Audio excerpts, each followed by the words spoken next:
नमस्कार। Force supreme law partners के इस नए कानूनी एपिसोड में मैं एडवोकेट डॉक्टर अजय कुमार पांडे आज लेकर हाजिर हूँ एक नया मुकदमा। जी हाँ, यह मुकदमा cheque bounce section 138 of negotiable instrument acts को लेकर आए हुए ताज़ा फैसले से संबंधित है। मैं दो मुकदमों की चर्चा आज के इस एपिसोड में करना चाहूँगा।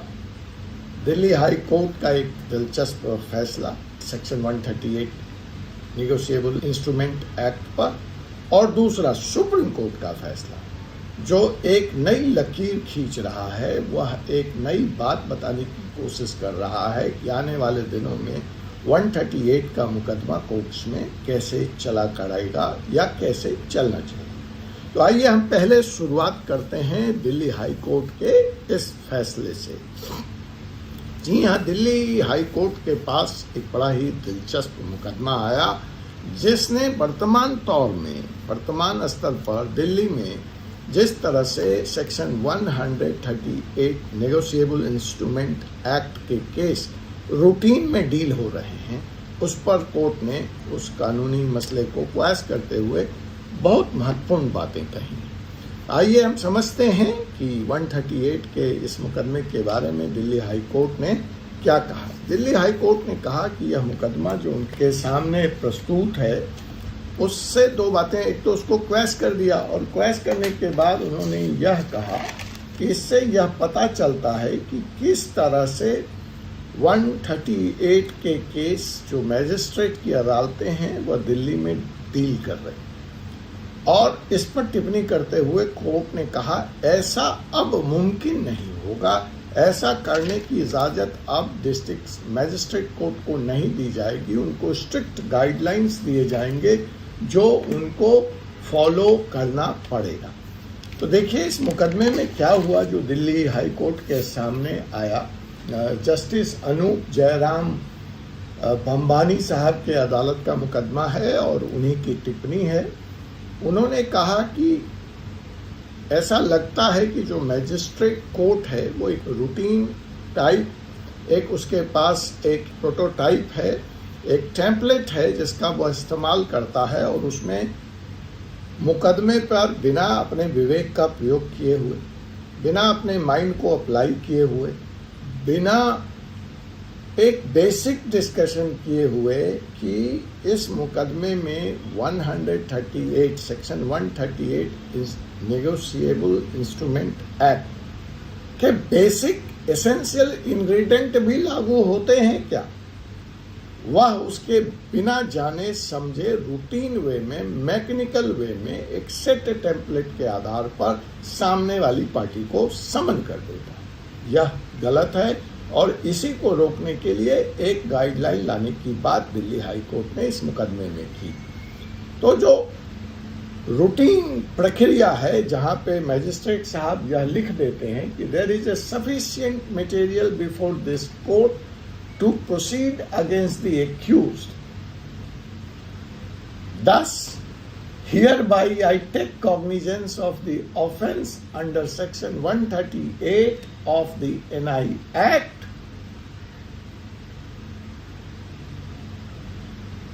and issue summons to the accused। ये नहीं चाहिए। आपको इस तरह के ऑर्डर फाइल करने से पहले अपने माइंड को अप्लाई करना पड़ेगा, अपने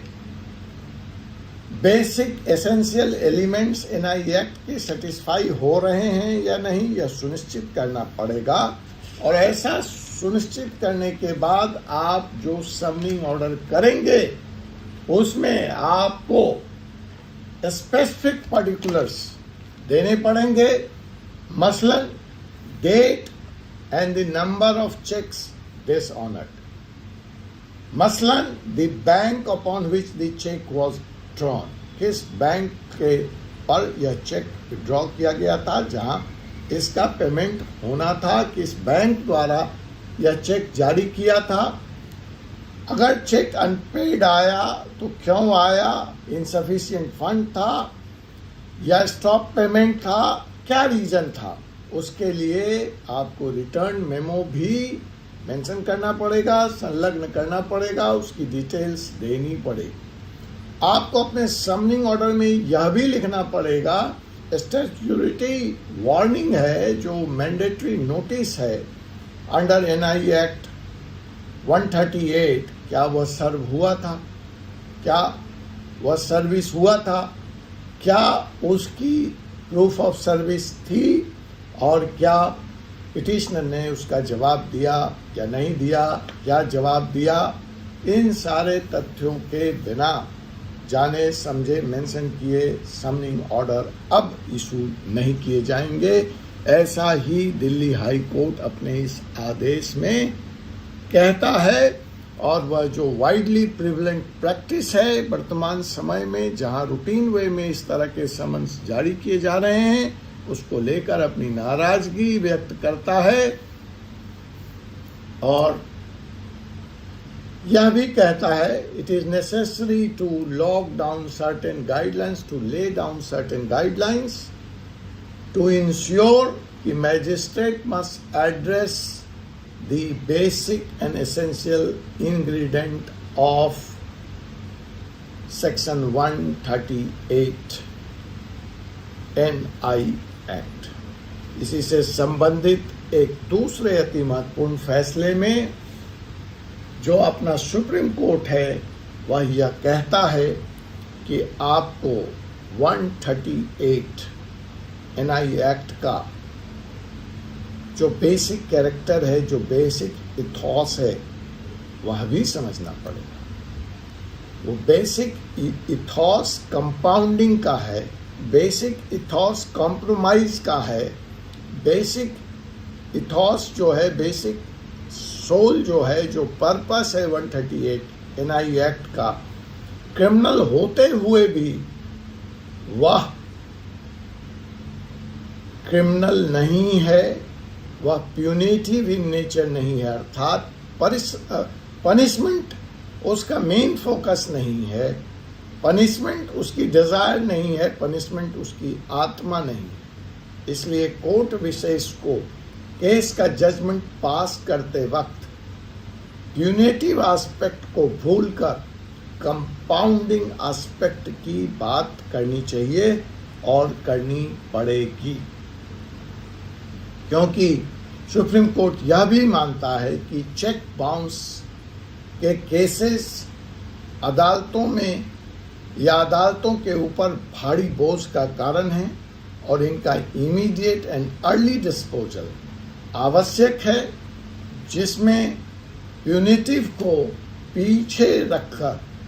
कंपाउंडिंग या कॉम्प्रोमाइज को, कंसेंटिंग को तवज्जो दी जानी चाहिए, इम्फेसिस दी जानी चाहिए। और इस संबंध में सुप्रीम कोर्ट बहुत सारे जजमेंट का हवाला देता है, जिसमें डेपो ध्रुव एस प्रभु वर्सेस सईद बाबालाल हैं, Gimpex private limited versus Manoj Goyal हैं, meters and instrument private limited and another versus Kanchan Mehta हैं। और इस पर्टिकुलर मुकदमे में जहां की सुप्रीम कोर्ट ने अपने विशेष पावर का इस्तेमाल करते हुए under article 142 overturn the convictions, एक कन्विक्शन, एक सजा हुई थी चेक बाउंस के केस में अंडर NI एक्ट 138 को ओवरटर्न कर दिया और कॉम्प्रोमाइज और कंपाउंडिंग को इम्पोर्टेंस दिया और यह साथ में इम्पैसिस किया कि प्यूनिटिव एस्पेक्ट को भूलिए और आगे बढ़िए। जहाँ तक एक्ट का सवाल है तो एक्ट 2 साल की सजा और fine up to twice the amount of cheque bounce की बात करता है। तो आज चेक बाउंस के इस 2 पहलू को, summoning and then sentencing, final judgement पर मैंने सुप्रीम कोर्ट और हाई कोर्ट के 2 महत्वपूर्ण जजमेंट के हवाले से आपको बताने का, समझाने का, इस नई चेंज को, तब्दीली को प्रयास किया है। यह प्रयास कैसा लगा जरूर अपने कमेंट बॉक्स में मुझे बताएं और आपसे पुनः मुलाकात होगी एक ऐसे ही मुकदमे के साथ अगले एपिसोड में। तब तक मुझे डॉक्टर अजय कुमार पांडे को अनुमति दीजिए। जय हिंद, जय भारत।